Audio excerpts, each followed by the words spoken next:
नमस्कार, मी पंजाब डक. आज आहे 7 मे 2025. महाराष्ट्रातल्या शेतकऱ्याला अंदाज देणार आहे.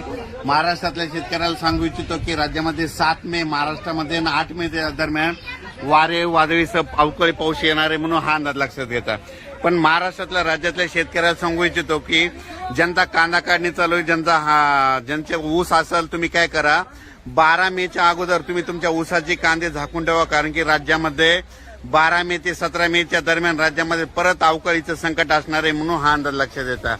आणि मी या ठिकाणी हरिद्वार या ठिकाणी आलेलो आहे. हरिद्वार, केदारनाथ, बद्रीनाथ जवळपास 10-15 दिवस या ठिकाणी मी इकडे राहणार आहे. आणि या हरिद्वार या ठिकाणी म्हणजे हरिद्वार म्हणजे आपलं ही देवभूमी आहे.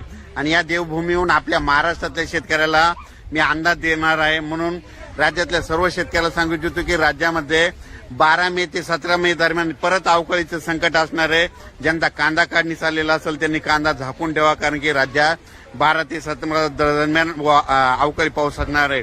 आणि राज्यातल्या महाराष्ट्र राज्यातल्या या देवभूमीहून एक अंदाज देणार आहे की महाराष्ट्रातल्या राज्यातल्या शेतकऱ्याला सांगू इच्छितो की राज्यामध्ये यावर्षी दरवर्षी काय असतं, 21 मेला काय असतं, अंदमान बेटावर मान्सून येतो.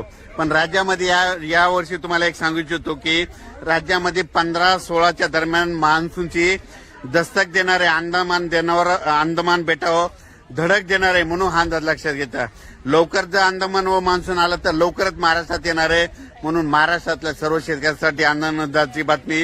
आणि राज्यातल्या परत शेतकऱ्याला सांगू इच्छितो, आज 7 मे 8 मे महाराष्ट्रामध्ये अवकाळी पाऊस असणार आहे, म्हणून हा अंदाज लक्षात येतात.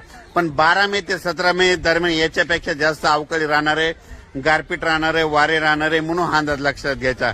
अचानक वातावरणात बदल झाला तर लगेच मी उद्या परत एक मेसेज देणार आहे.